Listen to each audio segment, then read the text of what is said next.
Lowe's knows how to set off your July 4th with savings. Right now, buy one, get one free on select one-coat coverage interior paint via Visa gift card rebate. Plus, get two select 2 or 2.5 quart red, white, and blue annuals for just $10. Hurry, these July 4th deals won't last long. Lowe's, we help, you save. Valid through 7/9. Selection varies by location. While supplies last, excludes Alaska and Hawaii. More terms and restrictions apply. See Lowe's.com/rebates for more details.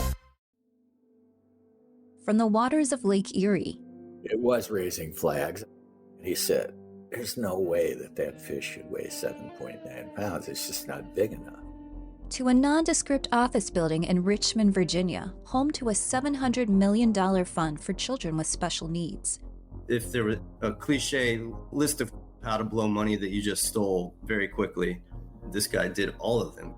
To the ski slopes of Salt Lake City, where a former Olympic snowboarder landed on the FBI's most wanted list.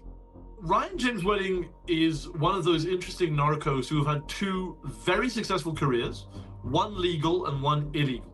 We're pulling back the curtain on a fresh lineup of opportunists who stopped at nothing to get ahead. These are the stories of people who saw a loophole, a moment of weakness, a chance to get ahead, and took it. I'm host Sarah James McLaughlin. Join me for a new season of The Opportunist on May 19th. Follow now wherever you get your podcasts.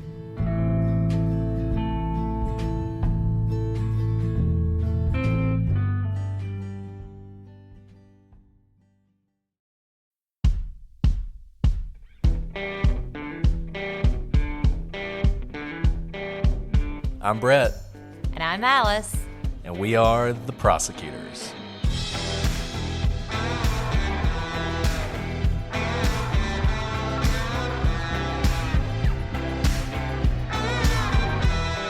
Today on the Prosecutors, we dive deep into the details of the West Memphis 3 case.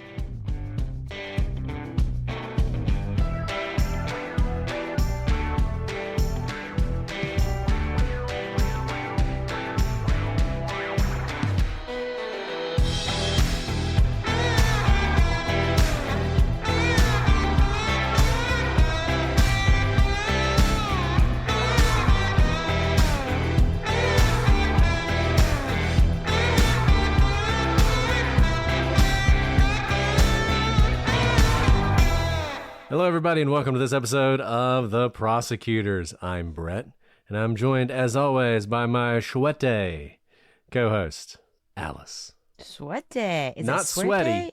Shwete. Shwete. So what does shwete mean? Is that means, like a 90s rap song? So it's a French word, so it's probably not how you pronounce it, but it means cool. It can also mean owl, though, which is pretty neat, right? I don't know if owls like and coolness animal? or... Owls like the animal, yeah. Okay. That was Sometimes Sonia's. without context, Thank you, Sonia. I'm not going to lie. I totally understand what you say all the time. But sometimes without context, I can't really make out your You know, words. if you're sweaty, that cools you off. So maybe shwete is... I don't know a lot, but I'm almost positive that's not how you pronounce it if it's French. You know. But I'm going to stand by the 90s rap song, that it's a 90s rap song lyric. I realize we're on episode 13 or whatever, and I probably shouldn't tell random stories. I'm going to anyways. So my wife and I, we go to France, and we tried to learn a little French running up to it.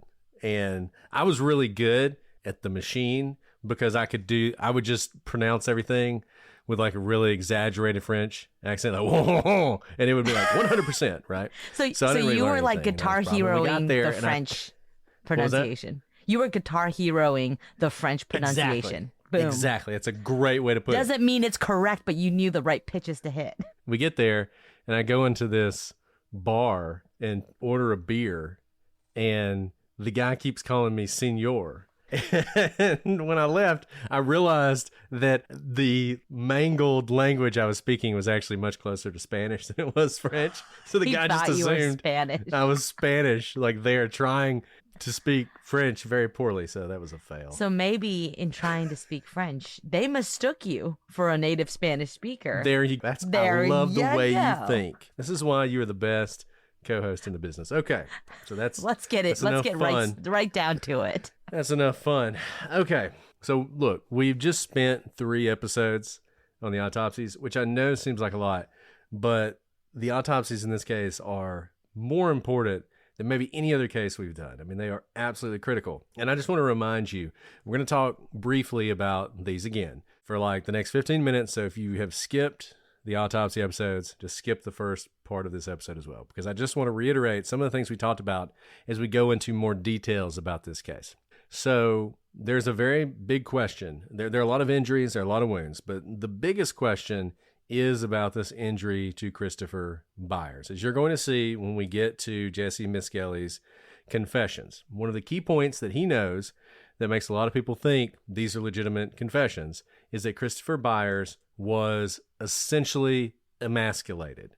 He knows that that happened, and that is a wound that Christopher Byers has. And so the natural inclination is he knows something very critical. He knows that it was one person, not all three, so maybe this shows that he's telling the truth. In the years since, there's been an argument that, in fact, this wound is the result of animal predation. After post-mortem animal predation is the theory. And if that's true, that obviously blows a huge hole in the confession and in the case for guilt. We've talked to several people about this, but a lot of you have had questions still. So I just want to go through this very quickly and why this is so critical. Okay, so the difficult part about this, and we're just going to go ahead, like this is the hardest part of this case, Christopher Byers, he is castrated, but he is not fully emasculated. So in other words, he still has his penis to some extent. In fact, it has been skinned.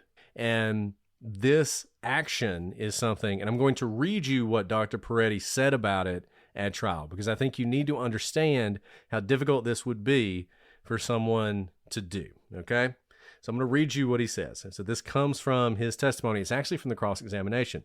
Very good cross-examination by the defense. A lot of this is in Paradise Lost if you've seen it, but I know not all of you have watched that episode. So here's what he says. So this is the question from the defense attorney. In layman's language that I understand with respect, his penis has not been cut off, has it? Answer, no. The skin has been taken off the penis. So he says, the defense attorney, in this case, the skin of the penis was actually dissected off. Peretti was taken off. Yes. And the head of the penis was taken off. That's correct. But the glands and the shaft of the penis are undamaged. They're relatively intact. And basically, it would take some skill and precision to do that, wouldn't it? I would think so. Okay, and it would take someone who had some medical knowledge, wouldn't it, doctor? Well, I don't know about that. Someone who had some knowledge of anatomy, some anatomy knowledge. Let's skip a little bit ahead. And it would take a very sharp instrument, would it not? I think it would, such as a razor or a sharp knife, a very sharp knife. Yeah. Okay, doctor, if you were to do this, say you were back in medical school in gross anatomy, and you were asked to do this, or now with the skill and precision and knowledge that you take, how long would it take you to do that? Peretti, that's a difficult question. It would take me some time. It's not something I think I could do in 5 minutes, in 5 or 10 minutes.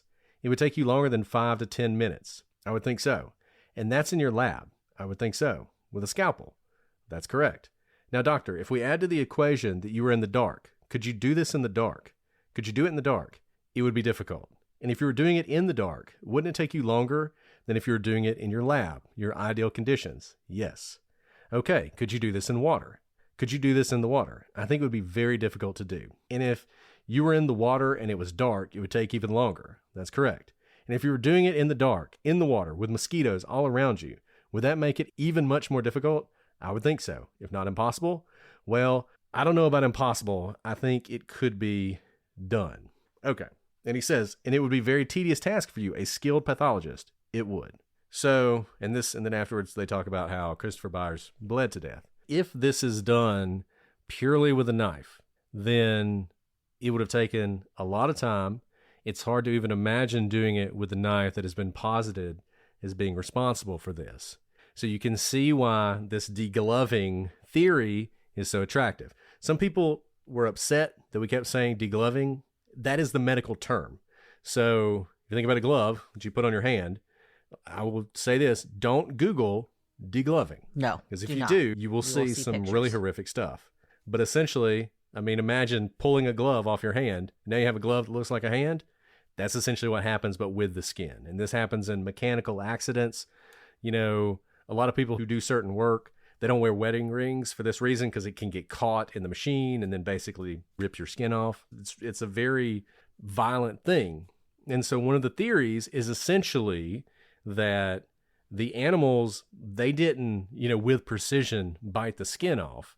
It was more like a turtle or something else grabs onto the parts of the body that are missing, and then as they are tearing those parts away, which is what they do when they eat, as they're doing that, the ripping action, not only do they remove those parts from the body, but they deglove the penis. They pull the skin off of it. That's the theory. And just to give you an example of that, and thank you guys for asking these questions, why we use the term like degloving. I didn't even think that, not being in layman's terms, because we see this a lot in like civil lawsuits for tort injuries, like a machine, a factory, and there's some sort of machine that's very powerful, and someone's hand, limb, sleeve at first gets caught, and it happens so quickly that skin is degloved from like the entire arm, things like that. So again, don't Google it, but you see this in that context a lot, where a machine can work so quickly, so fast that it can tear off, essentially, like, say, if an animal did that. Now, I think another option here that we have to consider, and I mentioned this in both our discussion of the autopsies and with Joseph Scott Morgan of Body Bags, and thank you so much for him for coming. And I also want to say thank you. In the very first episode, I asked if people had those photos to provide them to me. People did have them. They provided them to me. I gave them to him. You may have noticed as you're listening, he was looking at them as he was doing the episode. So he is actually looking at the photos, describing the injuries he's seeing.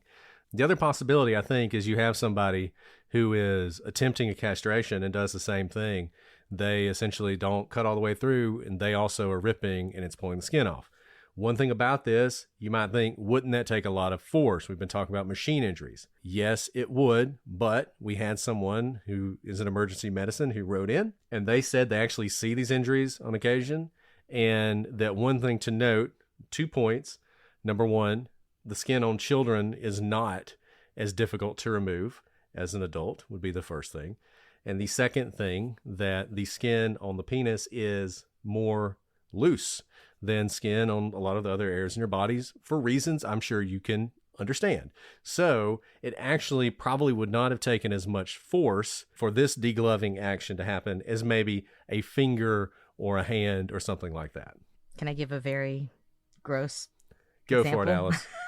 I had been thinking about that, the skin of a child and also the skin on this particular anatomy part. So maybe an example that more people can relate to in life is if you have a boy child in the hospital, if you have a child in the hospital, which I did many times, they're going to ask you if you want your child to be circumcised. And what circumcision is to cut skin off of the penis. And this last time, they used a new method, I guess, with my son. When you cut skin, it can reattach, right, on any part of your body. Think about your ears being pierced. If you don't keep a stud in your pierced ear until it heals, it can close back up because your skin always wants to re-adhere. And so my son's circumcision continues to re-adhere. Sorry, that's a lot of TMI, and he's probably going to be really mad at me in like 15 years about this. But this is just... Mom, you told everyone about this. It just keeps readhering. But here's the thing, and this didn't happen before, so maybe some of you have had this example. And I was like, why does it keep readhering? Every time I go to a doctor checkup, when you have a baby, you go to the doctor like every 2 weeks, every month. Like, we're at the doctor all the time. And it just keeps readhering. And I was like, oh, do we just have to like recut it? And the doctor was like, no, just pull it up, pull it apart. So the skin is like healed back together. It's like if you have webbed fingers, and all I have to do is tear it apart. Very gently, by the way. I'm glad 85% of our audience are women, because 15% of you are out there cringing. But I say this because we were in the midst of reading the autopsies in this case, and I asked my pediatrician about this very thing, actually.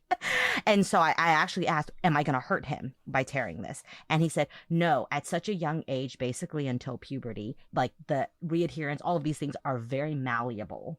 And he was speaking about my son's situation, but I was thinking about the autopsy specifically in this case. And I thought that was a very helpful real life example for me to understand kind of the differences in anatomy based on age.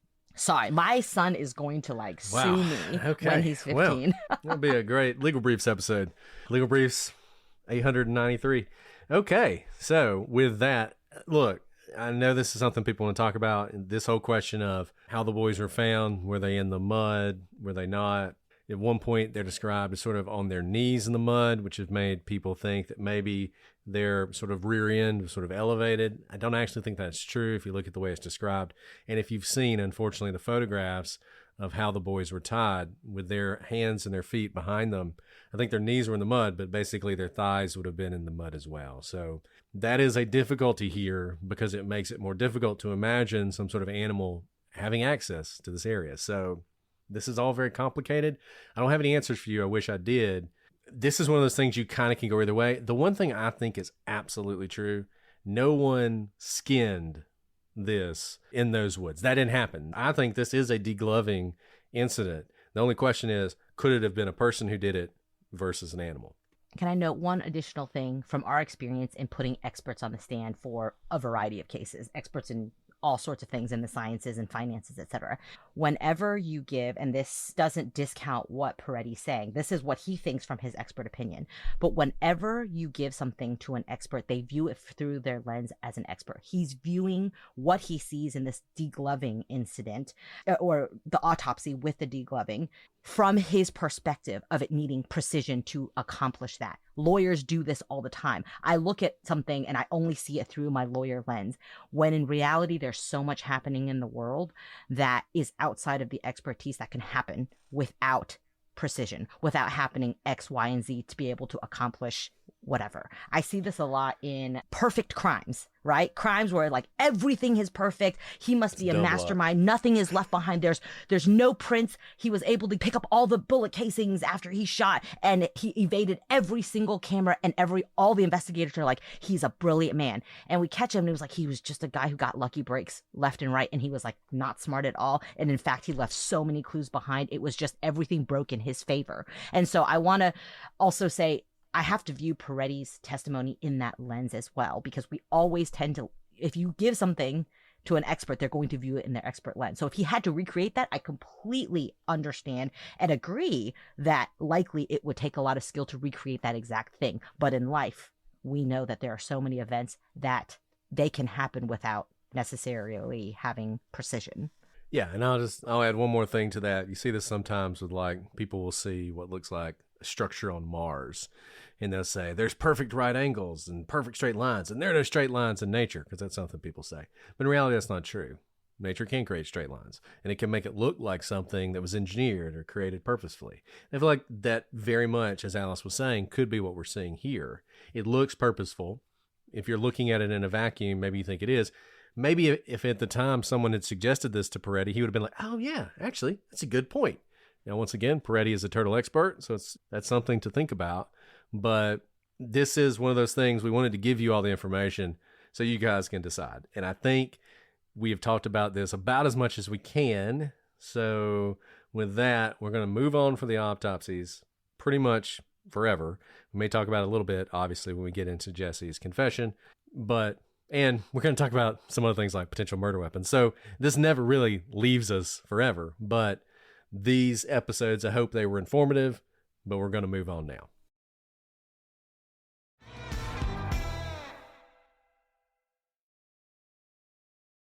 Homes.com knows when it comes to home shopping, it's never just about the house or condo. It's about the home. And what makes a home is more than just the house or property. It's the location and neighborhood. If you have kids, it's also schools, nearby parks, and transportation options. That's why Homes.com goes above and beyond to bring home shoppers the in-depth information they need to find the right home. And when I say in-depth, I'm talking deep. Each listing features comprehensive information about the neighborhood, complete with a video guide. They also have details about local schools with test scores, state rankings, and student-to-teacher ratio. They even have an agent directory with the sales history of each agent. So, when it comes to finding a home, not just a house, This is everything you need to know all in one place. Homes.com. We've done your homework. Guys, if you're like me, you work a lot, your weekends are busy, you're chasing kids around, everything else, you're feeling and looking depleted, and you really want to do something about your health. And that's where Prolon can be a big help. Prolon's 5-day fasting mimicking diet works at the cellular level to rejuvenate you from the inside out, providing real results. And now they're upping their game with the new next-gen 5-day program, delivering the same science-backed benefits in a cleaner, more convenient, and more flavorful format. We've all set health goals: lose weight, exercise more, eat better. But without a plan, they often fade. And that's where Prolon comes in. Its 5-day fasting mimicking diet gives you a science-backed structural approach to stay on track and see real results. I talked about this before. I know you hear this, you got all kinds of doubts because you're thinking, I don't know if I can do this whole fasting thing. Well, that's the great thing. This is a fasting mimicking diet. It makes your body feel like it's fasting while you feel much better. And by the end of it, you will be shocked at how good you feel. I know I was very surprised. I want you to try it because I want you to experience the same thing I did. Prolon is a plant-based nutrition program featuring soups, snacks, and beverages designated to nourish the body while keeping it in a fasting state, triggering cellular rejuvenation and renewal. Next Gen builds on the original Prolon with 100% organic soups and teas, a richer taste, and ready-to-eat meals. And it's developed over decades at USC's Longevity Institute and backed by top U.S. medical centers. Prolon has been shown to support biological age reduction, metabolic health, skin appearance, fat loss, and energy. Both Brett and I did the 5-day program and we feel so much better. For a limited time, you can be first in line to experience the new Next Gen at special savings. Prolon is offering the Prosecutors listeners 15% off site-wide plus a $40 bonus gift when you subscribe to their 5-day program. Just visit prolonlife.com/prosecutors. That's PROLONLIFE.com/prosecutors to claim your 15% discount and your bonus gift. PROLONLIFE.com/prosecutors. Guys, I know this isn't new information, but the youth mental health crisis is all over the news, and we know social media is driving it. This just shocks me that teens spend an average of 9 hours a day on screens outside of school. That's basically a full-time job just scrolling mindlessly. I can imagine teens are doing this because I, as an adult with self-control, do that myself. But here's the good news. A company called Gab has solved the problem by doing something no one else is doing. Their approach is Tech in Steps. Tech in Steps works by providing a kid-safe phone and watch for every age and stage. Basically, the right device at the right time. So what does it look like? First off, Gab devices have no social media or internet apps. For younger kids, they have a watch with GPS tracking and safe zones. And for tweens, a starter phone with some features like monitored messaging and video calling. And finally, for teens, an advanced phone with features like parent-managed apps and a premium camera. Bottom line, you don't have to give your kid a device that was made for an adult. Get them Gab, which keeps them socially connected safely. And if you're a parent, you've had this moment. I had it recently where your kids are getting older and all of a sudden they want these devices. They see their friends with them. They see the parents using them all the time and they want one too. My daughter, who is not old enough to have a phone, came to me and said she wants one of those watches that do everything. And I knew exactly what she was talking about. Well, Gab makes it possible to give her something that she wants to use without all the dangers of the internet. It's something that gives me peace of mind, and it can give you peace of mind as well. I can't recommend Gab enough. And you can use our code to get the best deal on something that will make parenting easier and give you peace of mind. Protecting your kids has never been easier. For the best deals, sign up to Gab today. No contract required at gab.com/prosecutors. That's Gab, GABB.com/prosecutors. Gab.com/prosecutors. Terms and conditions apply.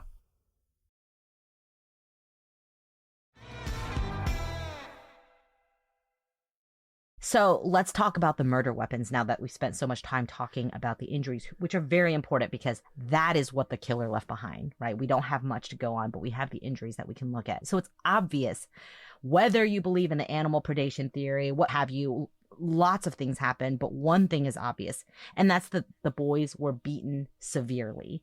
They had wounds consistent with being stabbed or cut as well. So the police decided that the boys were beaten with large sticks. And because of that, they collected a number of sticks in the area, though only after some time had passed, having not collected them initially, and they didn't get them all. So you can understand this, right? They are found in nature, in the woods, where there's a lot of sticks. This is something we talked about in the Delphi case as well. When you come up on the crime scene, the entire crime scene, it's hard to know where to draw the lines. And obviously, the extent of their skull injuries that would have likely been caused by some sort of weapon like a stick wasn't known until after the autopsies were done. Obviously, they were in the water. It's very possible they drowned. But after the autopsy, they realized that there were some massive, massive head injuries that could have been done with something like a stick. So they went back and got some sticks. They didn't get them all at the time. Even if they did at the time, it's likely the beating didn't happen in the water. So it's not even clear which sticks were the ones around, if they were sticks at all that they were beat with. So let's be clear. They got some sticks. They got some sticks. They were in the area. It may have nothing to do with this. They could have been sticks fallen from trees after the fact, right? It was kind of one of those things like, oh, we got to go find a murder weapon. Let's pick up these sticks. If you've ever been in the woods, there's probably going to be a lot of sticks. So all this is to say, is it shoddy police work? Not necessarily. Were they trying to make the best of it when they go back? Yes. Do the sticks that they have collected, if they have nothing on them, does that tell us anything? Probably not, because there's really nothing that points to the fact that these were even the weapons that were used to cause those beating injuries. Now, so the problem with the stick theory, I can see why the police would look to sticks, because there's a lot of sticks around to be able to be used as weapons. But what happens when you beat someone with a stick, especially a natural branch that is not smooth? You probably have some splinters or something, right? They have bark, they have, splintered edges, but there's no wood splinters or tree bark found in any of the boys' wounds. And the wounds were just as consistent with a baseball bat, or actually maybe not even a weapon like that. It could have been consistent with something like kicking and stomping. Now, of course, any evidence of what caused the wounds would have been washed away too, because likely the beating happened on the banks, and then they were put in the water for some time before they were found. Now, at one point, the police found a 36-inch homemade club of Damien's, and when they found it, there was a red stain on it, and there were hairs stuck to the end. Now, this next part is a little infuriating, but the police did collect it, but the officer who collected it didn't bag it. He saw it, and he grabbed it with his bare hands, and he threw it in the back of his car. So what evidentiary value it may have had was definitely compromised by the way it was seized. And the police weren't able to find anything usable when they tested this club they found at Damien's. According to the book Devil's Knot, the club, an old axe handle, was eventually shown to have red paint, so not blood, and dog's hair on it, not human hair. So whether that's true or not, I don't actually know. But the way it was collected is certainly not peak evidence collection methodology. And this was actually found in Damien's closet after he left. The person who moved into the trailer was actually a reporter, which was interesting. And there was sort of like a place in the closet that you wouldn't really normally be able to see. I forget how exactly it was described, but it's like a little, like a little cubby hole. And he finds this and he sees the red paint and he sees the hairs and he calls the police. Police obviously didn't take that much care with it. One thing that's interesting, I know the red stain is supposedly paint, but there are these allegations that Damien would beat dogs to death. That was one of the things he would do. He'd beat them to death, take the skull, bleach it, and there were several dog skulls found in his room. Well, it's interesting that this handle has dog hair on it. So maybe it's not proof that Damien beat a child to death, but it might be proof that he did something to a dog. Poor dogs. Okay, so there were some other things actually found that might point to something interesting. And that's when Christopher Byers' body was unwrapped for autopsy. They found, quote, a negroid hair fragment. Now, this hair was never explained. Recall Mr. Bojangles, the guy who showed up at the Bojangles with blood and stuff all over him, but he was gone by the time the police officer came? Well, he was reported to be Black, and several witnesses reported seeing at least one and sometimes 2 Black men in the area of Robin Hood Hills. Now, the fact that a hair described as a negroid hair was found in the autopsy bag on Christopher Byers, does that tell us anything? It's honestly impossible to say, because remember what we said about evidence being washed away in the water? Hair is, unless it's like, I don't know, adheres somewhere, I can imagine that any hairs on them would have been washed away if they were in the water. Remember, they were taken out of the water, they were put on the bank for quite some time, and it was not the best practices in which they were put into the autopsy bags and transported. And Joseph Scott Morgan had even talked about, like, it seemed like a nightmare of a case. Usually they have to keep such a tight rope on all of these things. They even like zip tie it with a special number, the autopsy bag, to make sure no one gets in it. And we know that this case had a lot of interest in it, because we have 3 young boys in the neighborhood who appear to be horrifically murdered, and we don't know what steps were taken to secure the body. That's what Joseph Scott Morgan told us. So was this hair there when the boys were murdered? Was it part of the crime scene?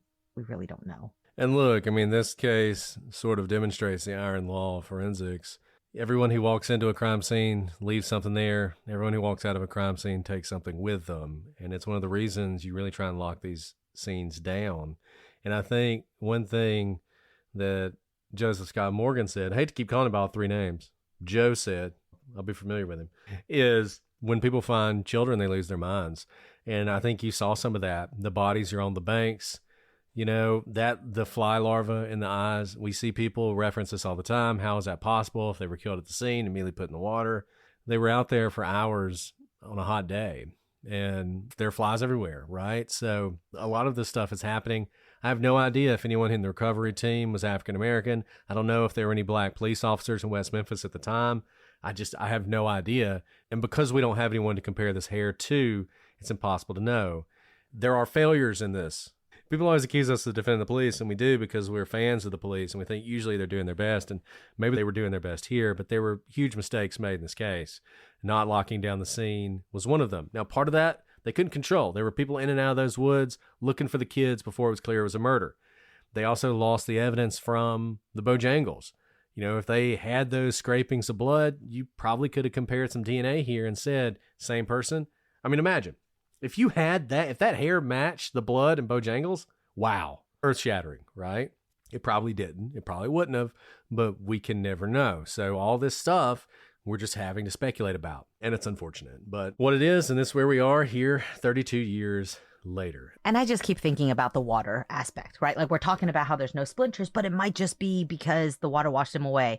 But then there's not that same kind of analysis for this hair.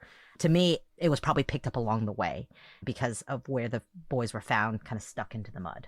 The next thing is one of the most important things we're going to talk about in this entire series. So I want you to pay attention. And we're going to try and give you more detail on this than you normally get, because what you will see is people really gloss over this because it's so important. It's so important that the lead book for the defense is called The Devil's Knot. And that is the knots that were used to bind the boys. Remember, they are tied in what we'll call some sort of modified hog tying fashion, with arm, wrist to ankle, basically with their arms behind their back, but their legs and their hands aren't tied together. Whether this was for control, whether this was to make them smaller and put them in the water, is hard to say. But what we do know, and what was recorded, were the knots that were used to bind these 3 boys. And this is really important, so pay attention. Because one thing we talked about with Dr. Joseph Scott Morgan was how many people are involved in this crime. Is this a one-person crime? Is it multiple people? I was kind of surprised, frankly, that he thought this was the kind of case where maybe you had multiple people. Rule of thumb is usually it's one person. It just usually is. You know, even in cases where you think that's unlikely, it just usually is one person. That's just a fact, whether you like it or not. It doesn't necessarily mean that's true here. Multiple people commit crimes, so that could have happened here, but usually it's one person. But we see all these different kinds of wounds on the boys, the fact that there are 3 of them, the fact that it was so vicious and violent and would have taken time. And you just wonder, could one person have done this? What do the knots tell us? What can the knots tell us about this case? Okay, so first of all, the police found 3 pairs of shoes in the creek. So they found all the boys' shoes. 2 of them were missing their shoelaces entirely. 1 of them was missing only 1. So according to reports and testimony at trial, the knots were as follows. I will explain what these words mean in a second, but I'm just going to give you how they were tied. Christopher Byers, he was tied with what are called double half hitch knots. Every one of his ligatures were double half hitch knots. So around his legs and his wrist, that's how he was tied. All the same knot. Looks like whoever did this, they did the exact same thing for every single knot that was involved on Christopher Byers. But then things get strange. So Stevie Branch, he has 3 half hitch knots on his right leg with an extra loop. So you've got 3 half hitches, so not double half hitches, but single half hitches, but there are 3 of them around his right leg, and there's an extra loop around it. Then there is a single half hitch around his right wrist, but it has something that is described as a figure 8 around his wrist as well. And this has been described by some people as maybe the way a butcher might tie up a package of steaks. If you've ever seen this, they tie it up and then they do like an extra thing at the top, right? And they make sort of this, it almost looks like the way you tie your shoes, right? So we go from all entirely uniform on one person. Then we have a slightly different knot on Stevie Branch on his right side. On his left side, there are 3 half hitches around the wrist and 3 half hitches around the leg. So different again from what we saw on the other side of his body. All using half hitches, but no extra loop, no extra figure 8, right? We don't have that on the other side. So one boy, all the same knots. One boy, they're all half hitches, but they're done in different ways and they're different numbers depending on which side of his body you're talking about. Then you have Michael Moore. And this is even stranger because we've been talking about half hitches and double half hitches before. But on Michael Moore, his left side, his entire left side, wrist and ankles are tied with square knots, which is a different kind of knot than the one we've been talking about. But then on his right side, he's tied with 3 half hitches on the right wrist and 4 half hitches on the right leg. So left side, all square knots. Right side, half hitches down that side of his body. So, interesting thing about this, there's always this argument about how many knots were used. Was it 1? Was it 2? Was it 3? Some people will tell you, and I'm about to describe to you how these knots work, that really it's all the same. You know, these knots are pretty similar, so really it's one type. You can mess up tying a half hitch and accidentally tie a square knot. And I will tell you, so I had my wife tie me up, and so I could try this out. And it is true. I'll tell you 2 things about it. Number 1, they are much stronger than I thought they would be. I'm going to describe to you how these knots are made, and you're going to think, that doesn't sound like it would bind anything, right? But they are actually stronger. A half hitch it's not great, but it's not bad. A double half hitch is really good. Square knot as well. One thing that's interesting about it is the more you like struggle against it, the tighter it gets. It's kind of that kind of knot, right? So, you know, if you're moving around a lot, you're not necessarily going to get out of it. It's still going to be tight on your hands. Okay, so let me describe to you what these kind of knots are, and then we can talk a little bit about whether this is significant. So a half hitch knot is about as simple as it gets. You basically have a rope, it goes over itself, creates a little loop, and then you go back through the loop. Doesn't get any simpler than that. Probably the simplest knot you could possibly tie. So that's like the first step of tying a shoelace, right? Well, no. No, is it not? So it's not.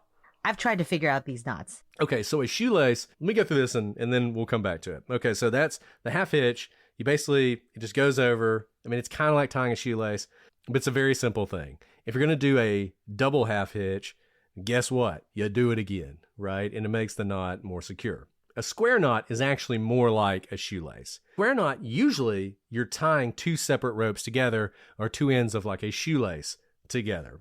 So you take the 2 ends, you tie them like you would a shoelace, and then you do that again. And if you think about it, as you're doing that, it kind of makes a square.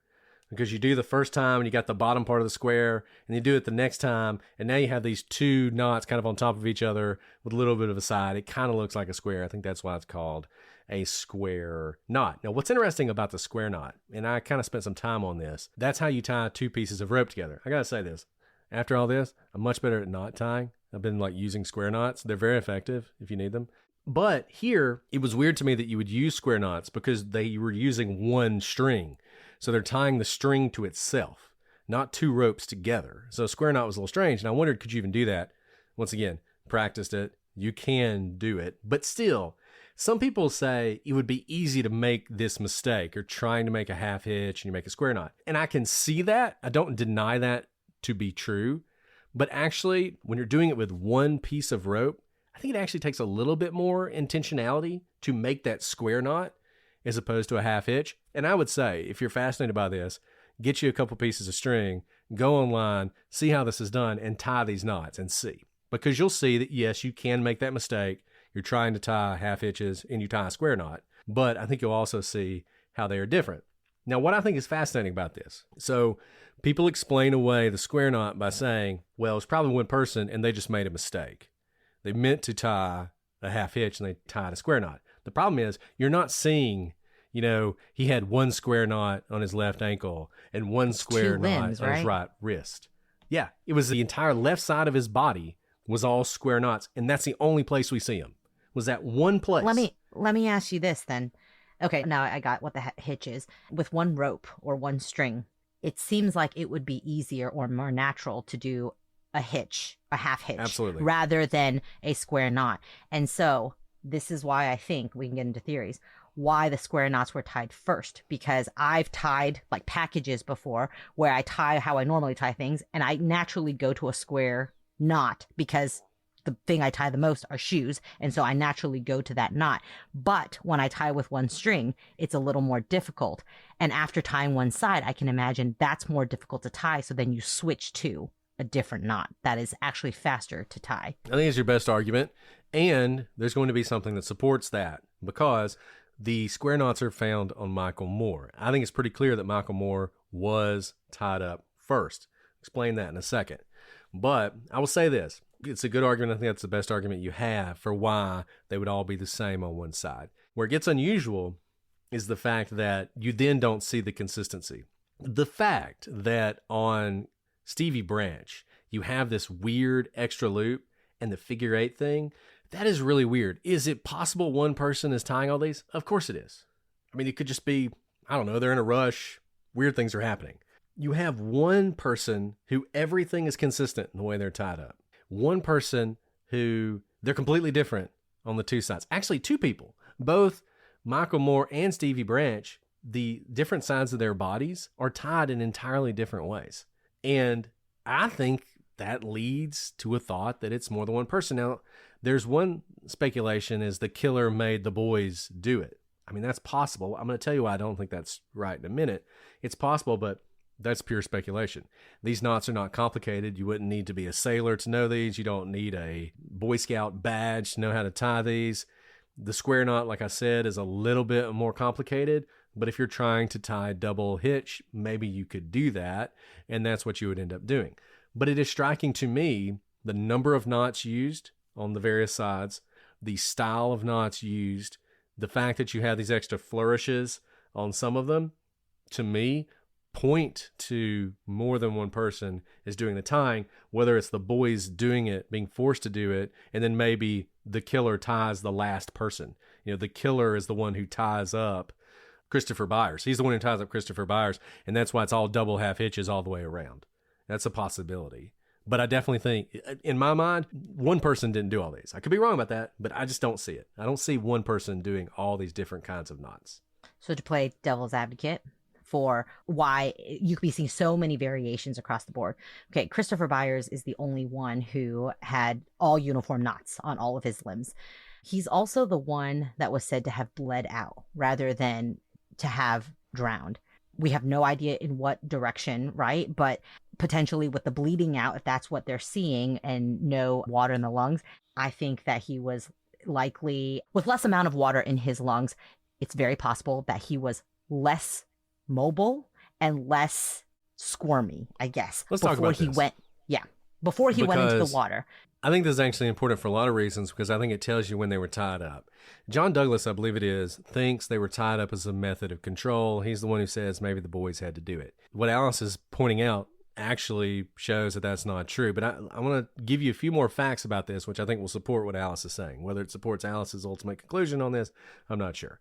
But so we talked about this. They found 3 pairs of shoes, but only 5 shoelaces were used. One of them was cut or possibly torn in half, but if you've ever had a shoelace, it's hard to tear a shoelace in half. It was cut in half.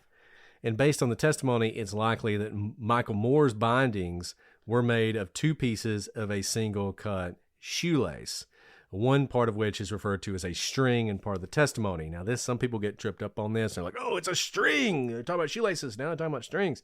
I don't know if maybe where you guys are from, you don't call them shoestrings. We call them shoestrings. And I think it's likely that just in the testimony, they're referring to them as strings, as in shoestrings, rather than lace. I don't think there was like shoelaces were used and then they pulled out a piece of string and did that as well. I don't think that happened. They cut a shoelace in half and they used it. This supports what Alice was saying earlier about, maybe the killer, they cut the shoelace in half. They're doing the square knots. They're like, God, this is terrible. They then go to the half hitch and they also think, it's easier just to use, I got enough shoelaces, I'll just use a whole shoelace, right? It seems like Michael Moore was tied first. And then they go to using a full shoestring for each person. Now, what's interesting is that both Michael Moore and Stevie Branch did show significant contusions around their wrist, but Christopher Byers did not. He had only very faint contusions on one wrist. I think that supports 2 things. Number one, as Alice was saying, that when Christopher Byers was actually bound, he was very near death, almost deceased. I mean, he was very close to death, while the other 2 struggled more against their bindings. This is also consistent with the manner of death. Remember, the other 2 showed significant evidence of drowning, whereas Christopher Byers, maybe he drowned. He had some evidence of drowning. You can debate whether or not it's a drowning or the beating killed him or the loss of blood killed him. People do debate that. But the fact of the matter is he doesn't show as much evidence of drowning. What do I think this says? I think all 3 boys were bound at the very end of this to conceal them in the water, not to control them. They were then put in the water. 2 of the boys are still alive. They're struggling against their bindings and they're drowning. And I realize that's a terrible thing to think about, but I think that's basically what's happening. Christopher Byers is much closer to death. To the extent he struggles at all, it's very minor. It might even be just natural reflexes of the body more than actual struggle. He shows very little evidence of drowning. He shows very little evidence of contusions on his wrist, and he dies as well. So I think all of that supports what Alice is saying about when he was bound. And I think it also supports the notion that the binding happened much later as a concealment mechanism, not as a control mechanism. Now, what's interesting about that is if that's what it was, then I also think it tells you the boys didn't do this. The boys weren't tying each other up at the end of this, after the beatings and whatever else happened, the stabbings or anything right before they're put in the water. I think whoever did this is the one who tied the knots. Yeah, I think that's exactly right. I think this is near the end, and this is why I do think it's interesting there are so many different knots, but I think it tells us something different, that this was, at least Christopher Byers, I don't think was done in much of a rush. That's why it could have been done uniformly. But because he wasn't done in a rush, I think it's likely all 3 were not done in a rush, because I don't think you're going to be slowly tying one boy up while one is running, right? You're going to do it all at one time. And the fact that they're all not uniform first tells me that they may have been in different stages of being able to fight back, as the contusions show, but also that it's possible, I think more likely, that there was more than one person tying these knots because they had the time to tie it and they weren't all uniform. But I also think we may not want to read too much into the fact that Stevie Branch had all those figure 8s and the loops. I think what that probably shows is that whether it was involuntary or not, he probably had more movement, and there was an indication by whoever was tying the knots to do extra things to make sure he didn't get out. Whereas with Christopher Byers, they were looking at him and like, he's not going to get out of this. it's fine. Where Stevie Branch, it may have been involuntary muscle convulsions or something, but we also know that he likely was fighting and he had intake of air, so there was still intake of air when he was being tied up, that they may have seen him maybe struggling for breath or maybe moving. If you've ever tried to, I'm not very good at tying things. When I try to tie down my trunk, for example, I don't actually know how to do it.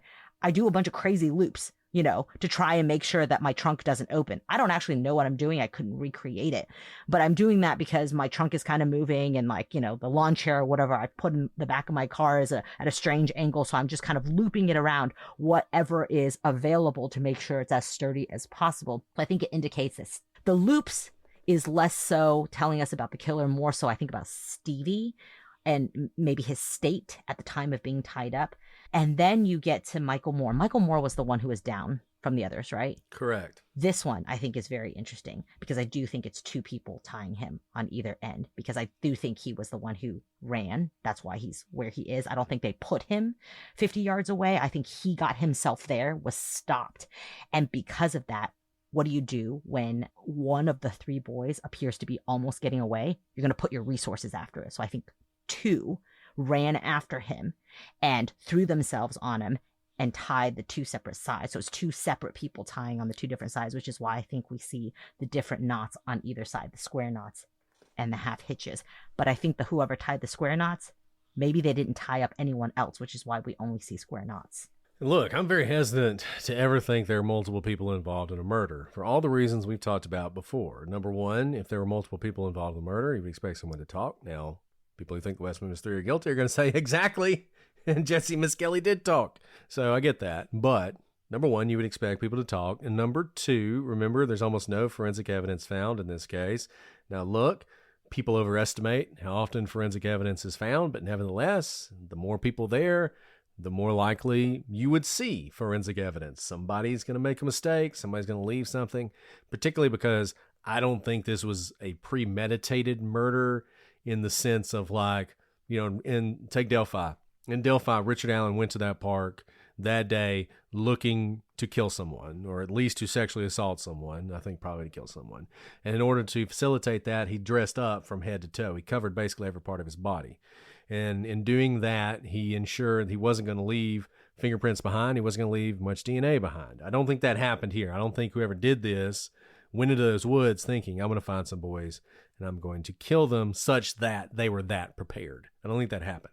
But nevertheless, you don't find anything. Now, there's reasons for that we've discussed before. The number of people in the woods, the fact that the scene was not contained very well. Those are all reasons to think you wouldn't find anything. There's also just statistics, as we said before. Ordinarily, crimes are committed by sole perpetrators. That's just the way it is. There are multiple people who've committed crimes like this before. I'm not saying there aren't, but just if you're playing the odds, it's going to be one person. And as we always say, I think you try and start from the perspective of what is most likely. Most likely is it's one person. But when the evidence starts coming in, I think you have to reconsider your preconceived notions.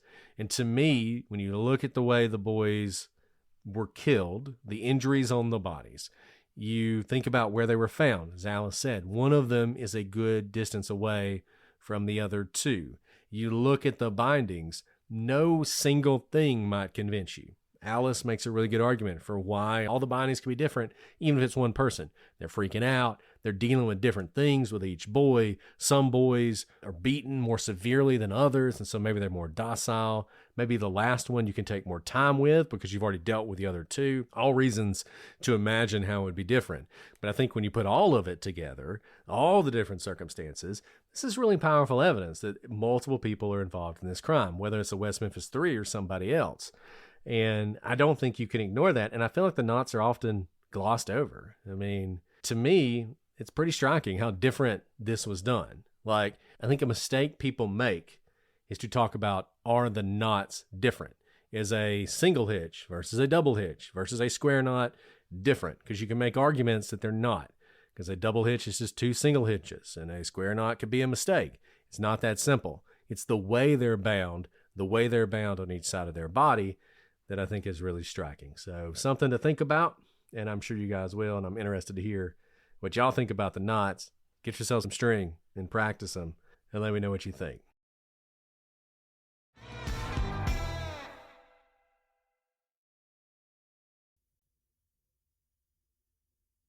Delete Me makes it easy, quick, and safe to remove your personal data online at a time when surveillance and data breaches are common enough to make everyone vulnerable. It's easier than ever to find personal information about people online. Having your address, phone number, and family members' names hanging out on the internet can have actual consequences in the real world and makes everyone vulnerable. More and more, online partisans and nefarious actors will find this data and use it to target political rivals, civil servants, and really even outspoken citizens posting their opinions online, like maybe your favorite prosecutors.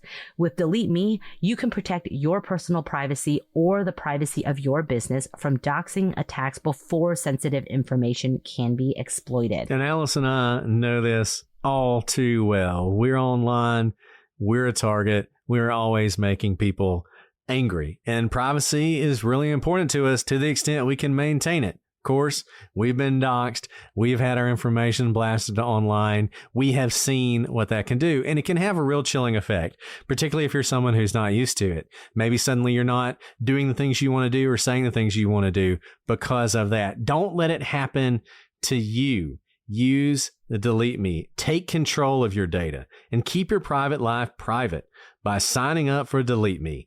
Now at a special discount for our listeners, today you can get 20% off your Delete Me plan by texting Prosecutors to 64000. The only way to get 20% off is to text Prosecutors to 64000.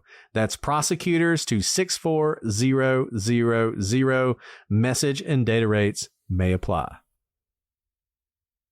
Guys, you know, we have more children than we can count at this point, and we want them to be healthy. We want them to grow up strong. We want them to get the nutrients and the minerals they need. And sometimes you think, hey, what about children's vitamins? But unfortunately, most of them are basically candy in disguise. They're filled with 2 teaspoons of sugar, unhealthy chemicals, and other gummy junk. And that's where Haya comes in. It was created by pediatricians to include superpowered, chewable vitamins that your kids are going to love. Most kids, like I said, they're getting these vitamins that have 5 grams of sugar, and that can contribute to a variety of health issues, the last thing you want.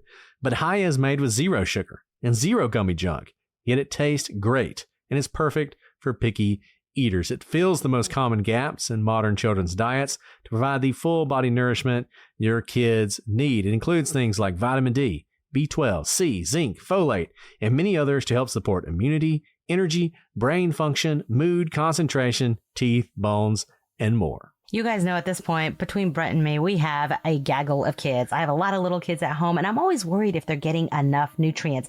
And it's honestly hard to find a vitamin that they enjoy taking. I don't like having to force them to take vitamins and then enter Haya, because they loved getting their own personalized glass bottles that holds their own vitamins. And it even came with stickers that they get to decorate their bottles with. So it's personalized just for them. And it's actually my kids who remind me every single day, don't forget, we have to take our Haya vitamins. It is such a relief to know that they are getting the best vitamins with 0 sugar. I also recommend checking out their new Kids Probiotic and Nighttime Essentials. We've worked out a special deal with Haya for their best-selling children's vitamin. Receive 50% off your first order. To claim this deal, you must go to hayahealth.com/prosecute. This deal is not available on their regular website. Go to hayahealth.com/prosecute and get your kids the full body nourishment they need to grow into healthy adults.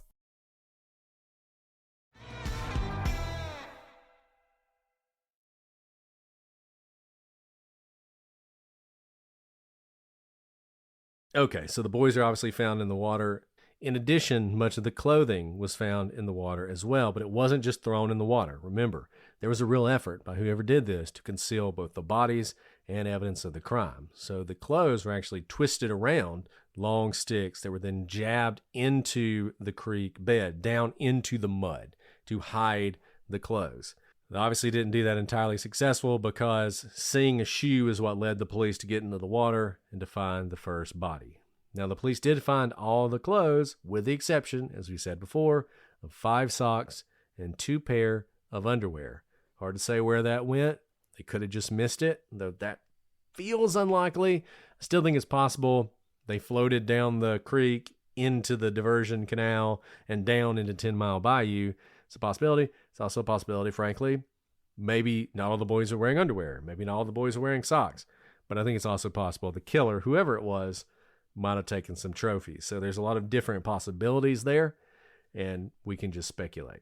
One thing that people have talked about that I feel like people have put too much emphasis on is that all the pants were found. All 3 were found. 2 of them were inside out, and all of them were zipped up and buttoned. Now, before I had a little boy, I thought maybe this was significant. Like, man, who would re-button and re-zip the pants? They're taking them off. All of my little boy's 4, he's not 8, but all of his clothes are inside out. He pulls off his pants. They're inside out. They're still buttoned. They're still zipped. He doesn't bother to do all that. He just takes them off, right? And if I'm taking them off of him, I do the same thing. So I don't think they were rebuttoned. I think that's just how they were taken off. One thing I would note, though, is the fact that they were completely inside out. That suggests to me that they were taken off with both feet, that the boys were not standing. Right? Because you can imagine if you can pull pants straight down, but my kids don't unzip or unbutton their pants either. You can pull them straight down and then they're like scrunched at the bottom of your ankles and you can step out of them. And it's hard to actually inside out them if your feet are on the floor because the floor stops you from being able to totally inside out them. But if you're, say, laying on your back and your feet are not touching the ground, it's a lot easier to pull them so that they are inside out. So this suggests to me that the boys were, I don't know, but I can imagine that perhaps they were incapacitated in some way so that they were not standing upright and these pants were ripped off of them without them being the ones to take them off. Now, it's very possible that they pulled them off themselves and they were inside out and they were going swimming. Maybe it had nothing to do with this, but I do think it's interesting that it's not scrunched up or it's not halfway inside out, but like in one foul swoop kind of motion to pull off the pants to inside out them. I think you're right if they were taken off by someone else. If they were taken off by the boys, then that is imagining how my son does it. You pull your leg out and it's inside out. Pulls the leg out, and when he pulls the leg out, it pulls it fully inside out, and then he takes his leg out, right, and leaves them behind. Right. So I don't know. I agree with you. I think this is really hard. Like, I don't actually think the boys were swimming, but like... Oh, I don't either. But you can imagine how, like, you could see this happening in any way, right? It could have been someone taking them off. They've taken them off. Maybe they were going to the bathroom in the woods. Do you know what my boys do all the time? Go to the bathroom outside. Now, they don't take off their entire pants to go to the bathroom, but they also definitely pull their pants way lower than they need to go to the bathroom. All to say is, I agree with you. I think it's really hard to dissect anything about this, about the fact that the pants were buttoned or zipped. I think that's why they were taken off, because I think it's hard to zip things up inside out.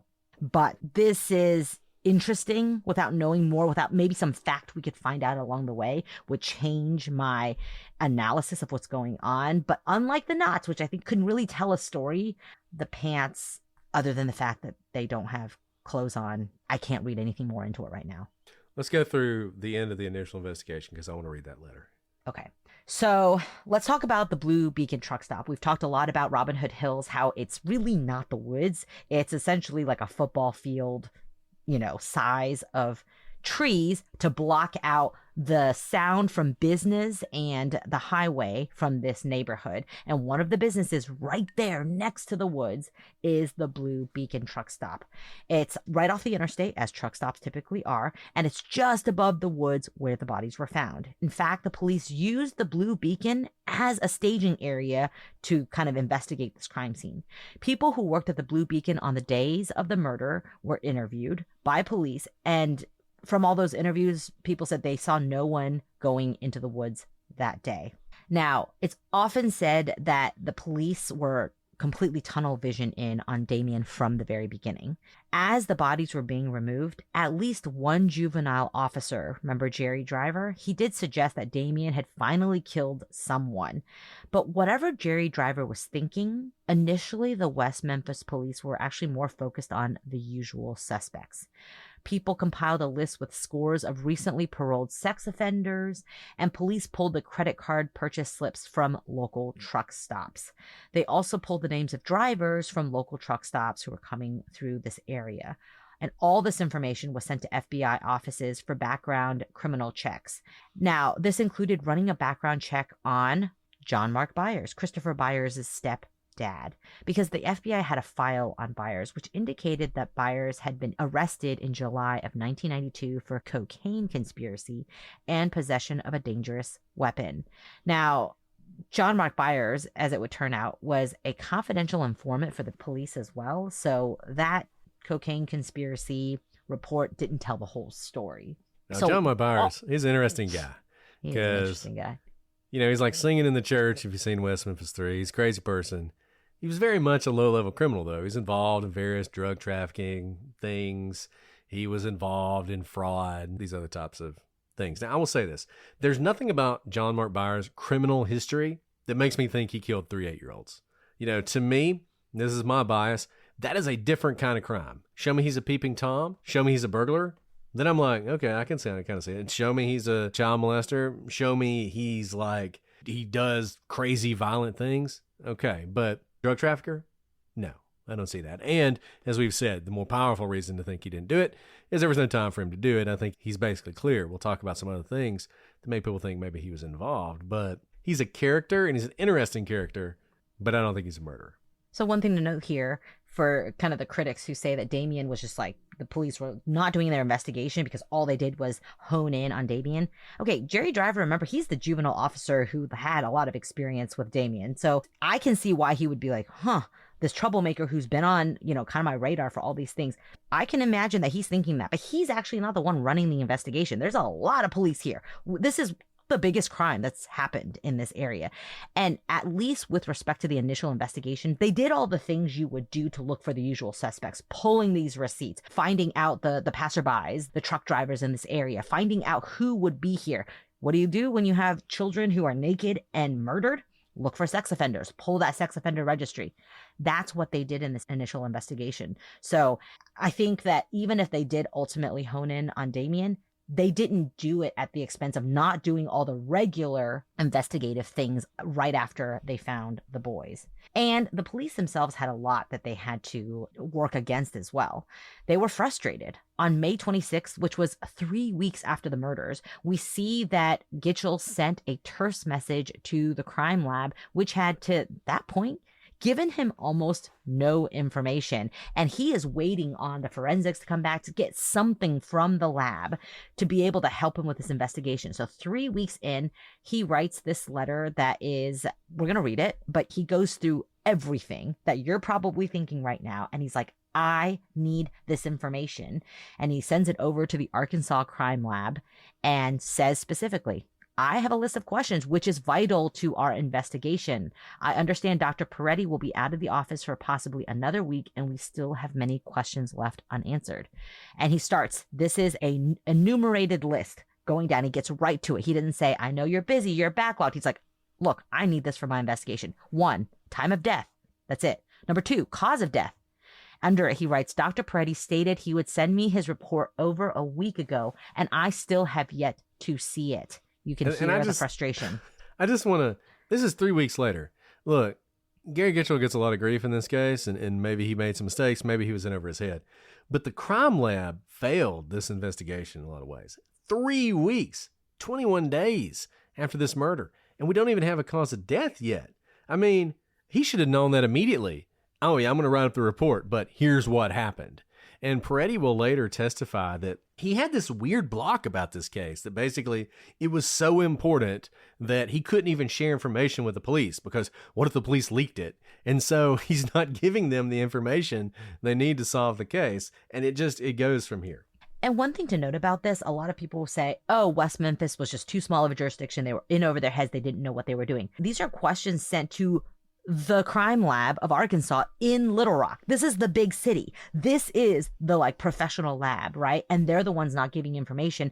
And by the way, a lot of these, you have to send things off in order to continue your investigation, like cause of death, for example. Number 3, pictures of clothing of the boys and the other set of clothing found away from the crime scene. And under that, Gitchell wrote, we took some pictures. However, we did not disturb clothing so not to lose any possible forensic evidence which the lab could possibly find. Again, see, this is showing they were trying to take the steps to preserve this evidence. And they're like, we did the best we can. How hard could it be? You clearly have taken pictures at this point. Why haven't you sent them to us? Number 4, which clothing belonged to which boy? Under that, he wrote, if the lab can lay out the clothing and take photos, we could get parents to ID the clothing. They don't even have pictures of the clothes for the parents to help them with this. We feel this is important due to 2 sets of clothing were turned inside out and 1 set taken of in a more proper manner. Can it be determined from the clothing if the boys were wearing their clothes when they were initially taken? Is there any tears or blood or punctures found in clothes of the boys? The clothes are huge pieces of evidence, as you can tell by the questions that Gitchel's asking here. Yeah, he shouldn't have to. Once again, he shouldn't have to explain this. By the way, of course, the crime lab knows this. This is showing his frustration. Like, my hands are tied. You literally have my evidence. I can't even figure out whose clothes belongs to whom. And this is 3 weeks later. The man is trying to figure out, is this a stranger? Is it a family member? Is it a friend? Is it a satanic cult? I don't know. But he can't do anything unless he has this information. And this is so basic, the things he's asking for. It's wild. He's not saying, have you done a comprehensive toxicology screen to make sure that they weren't poisoned with succinylcholine or whatever? Like, it's not that. He's not asking for them to go above and beyond. He's asking for the very basic stuff that you would expect, would be determined. And look, I don't know what Dr. Peretti was doing, but you got a triple homicide of 3 8-year-olds. Why are you out of the office for a week? I mean, I don't want to judge. Maybe had a pre-planned vacation or something, but it was 3 weeks later. He had 2 weeks before that. What's going on? Like, why do you not have this information at this point? It's just wild that they don't know this. Especially because some of it's just pure administrative, right? It is helpful to understand that Peretti was like, I had a mental block, because pictures of the clothing have nothing to do with like forensics. It's just literally because the evidence is with your lab that I can't do that. And I need you to take some pictures for me because I tried to keep it in tip-top form for you to be able to glean some sort of forensic evidence from it. How is it possible we're 3 weeks into this investigation and we don't know which clothes belong to which boy? How is that possible? I mean, a lot of the questions we have to this day stem from this kind of lackadaisical approach to this investigation. And to Gitchel's credit, you can see, again, a lot of people are like, oh, the investigation's not thorough. I think this letter gives us a lot of insight into how he's thinking about the case, and he's asking all the right questions. He's having to write this out, and that in and of itself is probably frustrating to him. We usually don't get into the mind of an investigator of what questions they're asking because they're just working the case. He's like, I have to itemize this for you. This is such a good point that Alice makes. I want to highlight it because this is a window into investigations that you guys don't often see, but that Alice and I experience in a prosecutor's office. So for Gitchell, it's directed at the medical examiner. We see this, though. I mean, there are times where you have a case and you want the case to move. Maybe trial's coming up. Maybe, there's a motion to suppress. Maybe there's some sort of negotiation about plea agreement. And there's all this information you need. And you can't perform your job properly without it. And you're begging the investigator. At the same time you're begging the investigator, you're putting on a good face for like the defense attorney. Oh no, we got it. And then you're turning around and you're like, you have to get me this stuff. I need this stuff right now, right? And I feel like Gitchell was doing that. He's talking to the press. He's like, oh, the investigation, it's going great. We're making strides, right? But just think, for 21 days, at least, this is when he sent the letter. It's not when he got the information. This is when he sent the letter. They are operating. The police are canvassing the neighborhood. They're conducting investigations. They're talking to witnesses.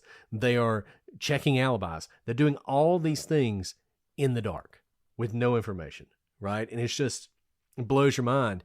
But this is unusual. I'm not saying it's not. This is highly unusual. But it also is a window into what can be happening in an investigation that you're not aware of. So he goes on. Were the kids sodomized? If so, what are the findings? Any tears, bruising, etc.? Which obviously, what kind of crime is this? Is it sexually motivated? Is it ritualistic? Is it a rage killing? These are all things he wants to know. Any blood found on clothing of the kids? Whose blood? Pretty good question. Remember the Jeffrey McDonald case? The pattern of the bloods told us which order people were killed in. Tells you if you were wearing clothes at the time. It could tell you so much about what happened to these boys. The next question. Can you provide a wound diagram and explain injuries the boys received? Yes. Can you do that? Because you never did. Like, never. This doesn't exist as far as I know, right? We talked about this with the autopsy. Like, each individual wound, how it happened, when it happened is so critical. And yet it never seems like this was resolved. There was never a detailed step-by-step, wound-by-wound explanation of exactly how the boys were murdered. Then he keeps going. Was the stick we sent used as a weapon on the children? The stick appeared to have been carved on or possibly done by animal. Can the lab address this? Which this is interesting because Gitchell is saying, hey, we have this evidence. Could an animal have been involved? This is a question that haunts us to this day. Right now, he's talking about a stick, but nevertheless, like he's thinking the right way about this. We have all this evidence in a forest. What caused it? One boy had bruising, which appeared to be where he was struck with something, possibly the stick on his leg. These are, I mean, it makes so much sense that he wants to know this information, but he's not getting it. This next question is one that also has haunted this case for a long time. Remember when the police talked to Damien? And what was one of the things Damien said? It was very strange. He said that someone had urinated in the mouths of the boys. Very strange thing to say. He'd heard that, right? And it's like, what does that mean, right? Well, the next question. Dr. Peretti mentioned finding urine in the stomach of 2 boys and requested from us water samples. What has been determined in regards to the urine? Can the urine, if that is what it is, be used to eliminate any suspects or develop any? So you can imagine if you're Gitchell, you've got this report that this random crazy guy in town that everybody thinks is a devil worshiper said someone urinated in the boys' mouths. And on the phone, Dr. Peretti has told him, oh yeah, it seems like there's urine in 2 of the boys' stomachs. And Gitchell's like, okay, well, we need to confirm that, right? But here we are, 21 days later, and it has not been confirmed. And frankly, this is a question that people still debate.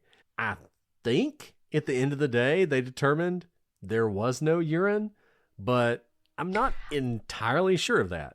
But one thing to know here, Dr. Peretti wasn't talking to Damien, and we don't know which order this happened in, but at least in the way the letter is phrased, it didn't say, remember when I asked you to look for urine and you mentioned there was urine? It sounds like independently, Dr. Peretti is raising the fact of urine without knowing the fact that there is this interview with some kid talking about urinating in the boys' mouths.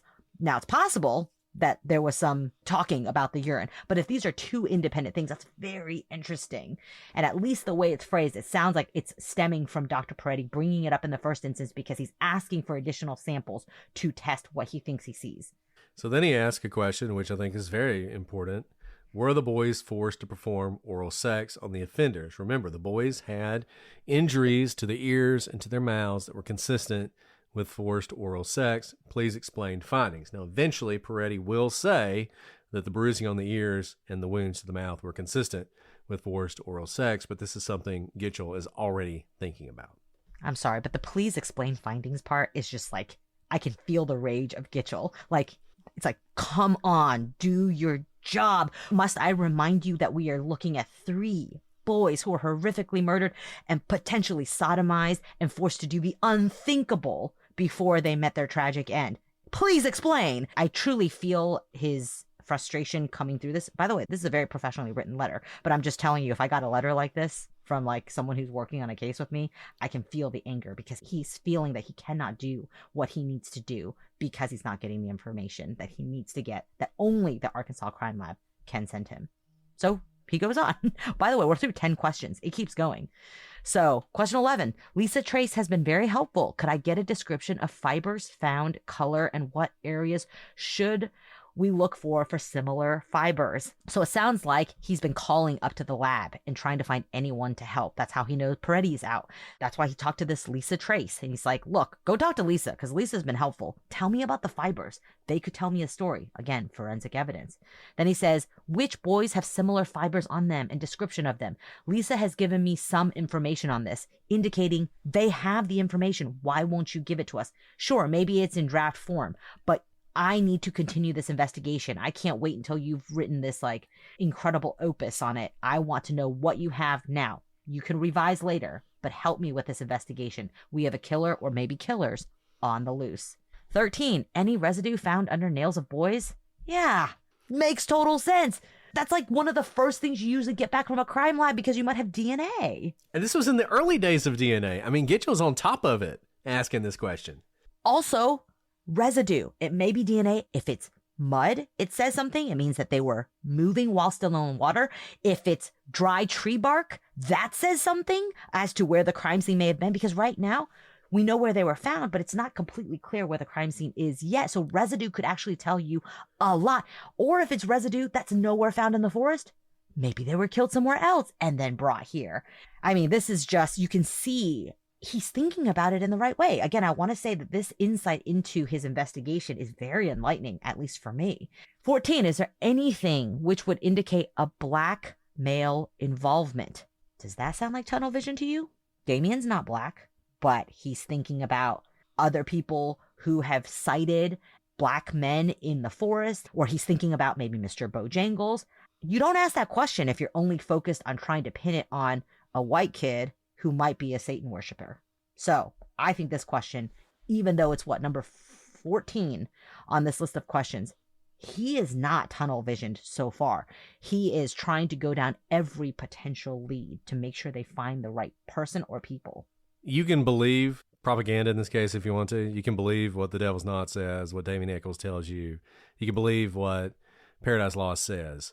But it's not true. Gary Gitchell was in charge of this investigation. And even if there were police officers who believed that Damien Echols was involved, Gary Gitchell was looking at other suspects from the beginning. Now, he eventually settled on Damien for reasons that will become evident, but it is simply not the case that from the beginning they were trying to frame Damien Echols for this case. This is 3 weeks after the boys were found.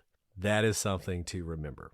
In addition to this being a horrific crime, we have an entire community on edge because there is a mad killer or killers on the loose who could strike again. That's the other side of this, why there's such immense pressure to solve this, because what if this person is a serial killer and they strike again while the lab is just sitting on clothing? Sitting on all this information they have, there might actually be an active killer. Well, we know that there was an active killer still on the loose who could easily strike again. Question 15, reference to injuries of kids. Defensive wounds? How severe? Were the kids dragged? Again, he's trying to figure out where the crime scene is, what happened, what was the order of events here. 16, can you tell us which kid was killed first? Anything you think to give us would be greatly appreciated. We need information from the crime lab desperately. Today is the 3rd week the boys were missed by parents. Tomorrow, May 27th, 1993, will be the actual 3rd week. We feel like we have not gotten sufficient information from the crime lab. We realize you have other cases coming in and must go to court on other matters. However, this case has received national recognition, and without the crime lab's information, our hands are tied. The efforts of everyone at the crime lab is greatly appreciated. The officers investigating this matter and myself need this information. We feel as though we are walking blindfolded through this case at this moment. Please answer the above questions as soon as possible and fax it to my attention. Gives his number. Thanks, Gary Gitchell. Yeah. And you want to know why we're on episode 13 and people are still debating this case? This is why. Because I don't know what happened or how this went wrong. There's that show called The First 48. And the whole point is that most murders are solved, if they're going to be solved, in the first 48 hours, because after that you lose so much information. Every day you're losing evidence. Every day witnesses' memories are growing stale. People are leaving the area. People are dying. I mean, even at this early stage, right? And they're 3 weeks in, and as Gary Gitchell says, they are blindfolded. And if you want to know, why was it? And eventually we're going to get to Jesse Miskelly's confession. We want you to have all the information before we get to it. That's why we're holding it towards the end. You want to know why when Jesse Miskelly comes in and confesses this crime, everybody jumps on it? I do think they were desperate to solve this case. They wanted to solve this case. They had these 3 boys who were murdered. As Alice said, there's a murder on the loose, and they are getting nothing in the way of support. So somebody comes in and says, okay, fine, I did it, and here's what happened, and my friends were involved. I bet Gary Gitchell was on his knees thanking Jesus that had happened, because based on the support he was getting, he wasn't going to discover who did this through good investigative techniques, right? That's not what it felt like. This case had already gone sideways, and it had gone sideways because, for whatever reason, in my opinion, And look, we've talked about this before. There were things the police could have done, should have done with their investigation to tie this up more tightly. But remember, everything they're doing is, as Gary Gitchell says, like walking around in the dark. And just to give a little bit of our experience in working on like an emergent situation, like a child's been kidnapped or bullets have been fired, there's been a robbery, there's indication that this person is going to continue to do what they're doing, they've taken a hostage, something like that. I am on the phone with the lab and I'm getting real-time information. It could be completely revised later, but I'm on the phone and I'm like, drop everything, run this bullet through NIBIN, tell me where it came from, tell me if this gun is where you have it, pull this security tape right now. Like, the phone is off the hook. And I'm not talking about a triple homicide. When you had that kidnapping case, I mean, you're on the phone with Cast, and they're running the cell phone. And they're tracking it in real time. I'm watching the cell phone pings happen in real life, and they're doing it to the best of their knowledge. And then ultimately, when we go to court and, indict the case and all those things, and we have the official records come in from whatever, that's great. And things may get fine-tuned at that point, but I am quite literally on the phone with agents in real time, and they are like, okay, I just talked to this person. They're not writing the report. They're just telling me what they heard, because all we care about is that specific instance right there, because it's emergent and every second counts. That's why 3 weeks is shocking for this. You would think that he'd be on the phone nonstop with the crime lab, with Peretti. Everything he found, he'd be like, hey, I found urine. Hey, this is what I found under his skin. Did you know that he had some like purple fiber? There's no purple fibers. Purple fibers under his nails. They were in the woods. Where'd the purple fibers come from? I mean, you'd be going back and forth and trying to solve this together. So the fact that he has to write a letter that is addressed formally with the address at the top and then his fax number at the bottom, the formality of it shows the incredible frustration. Because when I'm talking to the agents, there's no formality. I'm not like, hello, Officer 54321. This is, Prosecutor Alice coming from this office. No, they know exactly who I am because I'm on speed dial for that case until we figure out what's going on. And so the formality of this letter, the fact this letter had to even be written, tells you a lot about how hampered their investigation was. That was really not Gitchell's fault at this point. Well, guys, we have talked about a lot of things in this episode. It's been a thick episode. I hope you guys have gotten a lot of information out of it. I think in episode 14, we'll finish the general outline, maybe next time. And then we'll get to dive into things like alibis and criminal histories and confessions. And I know you guys are excited about that. Interested to hear what you think about this case, what you think about the knots, what you think about this problem that Gitchell is running into. All of that. Still want to hear what you guys think about the autopsies, cause of death, animal predation, all of that. These are heavy topics, but when you have 3 8-year-old boys who are murdered, that's what you can expect. Let us know what you're thinking. Shoot us an email, prosecutorspod@gmail.com, @prosecutorspod for all your social media. Join us on the gallery to discuss this case. It's been going hot and heavy. We've only had to ban a few people. It's not been too bad so far, but that's probably because the Karen Reed case is ongoing as we discuss this. Once that one closes up, hopefully forever, or in preparation for trial number 3, we can move on to the West Memphis 3 in full. If you want to watch us record these episodes, or if you want to hear them early and ad-free, join us on Patreon for as little as $3 a month, or as much as you would like to give. You can have all the benefits of a Patreon subscription. All right, Alice. Well, before we sign off for today, do you have anything else you want to add? I think timelines are really important, and I also think it's really important when we're looking at this to put ourselves in the shoes of being 3 weeks out from the case, as opposed to being able to look back 2020. These investigations, as we have noted many times, they're not scripted. They are run by human beings who are not omniscient, and you are walking through it until you reach a dead end. You don't know the path you're going down is a dead end. You don't know which paths are the worthy ones. Investigators are human beings who have to work on instinct and experience. And it's easy to look back and say, these are all the places where you went wrong. But if you put yourself quite literally in that time period, walking along the investigators, a lot of their actions begin to make a lot more sense. Doesn't mean you don't criticize them, because we never want to repeat mistakes. But I think a lot of the criticism comes from looking backwards and thinking that there was a roadmap to follow. There was no roadmap. There's never a roadmap when you have a horrific crime like this. You can investigate 100 triple murders. Not a single one of them will be the same as the last. These are incredibly complex, incredibly difficult, not to mention the emotional toll on the investigators who are running these investigations. And it doesn't excuse away any missteps, but I think it helps give a full picture of context of where questions are coming from and why certain investigative steps are taken or not taken, rightfully or wrongfully. And it's a really good point. We talk about this a lot. We're not excusing the mistakes, but I think one thing people are far too quick to jump to is corruption. And there's that old saying, don't mistake malice for incompetence. And that is so true. You don't have to be incompetent to make mistakes.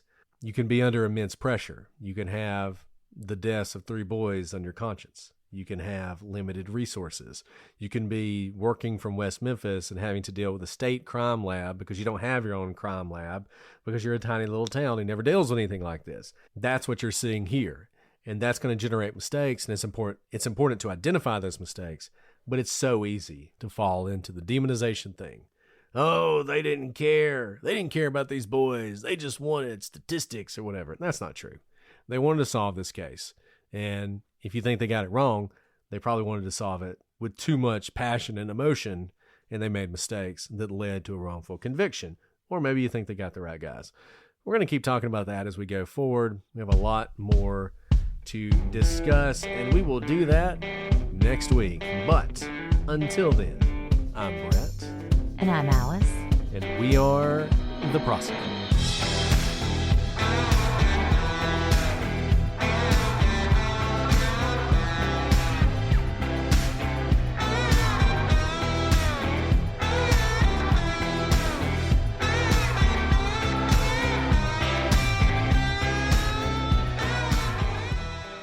That's not gonna help.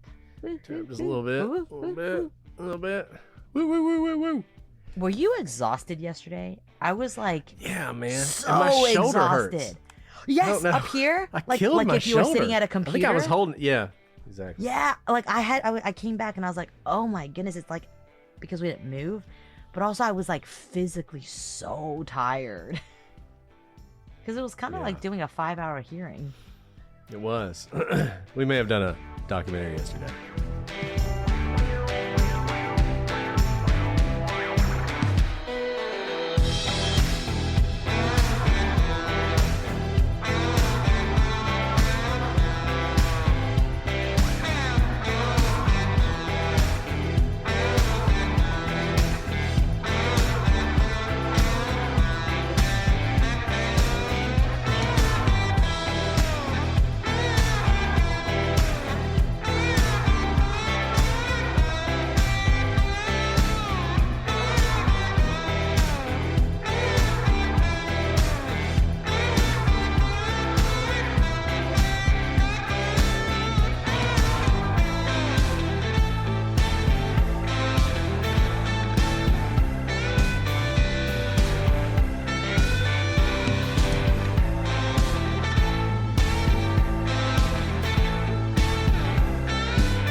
Quietly bragging about. Yes. You have to brag about it now because we'll all forget about it by the time it comes out. It'll come out and we won't be in it at all. I'll be like, I know. Oops. Oh my God.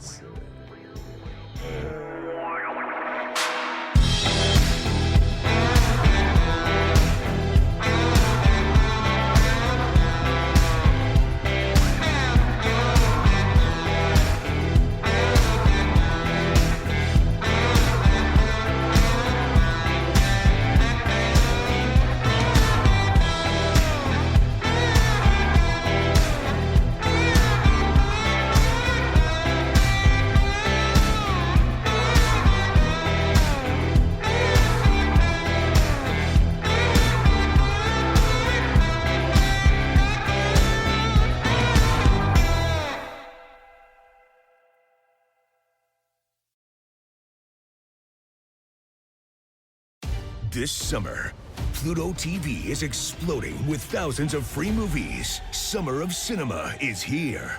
Feel the explosive action all summer long with movies like Gladiator, Mission Impossible, Beverly Hills Cop, Good Burger, and Transformers: Dark of the Moon. Bring the action with you and stream for free from all your favorite devices. Pluto TV. Stream now. Pay never.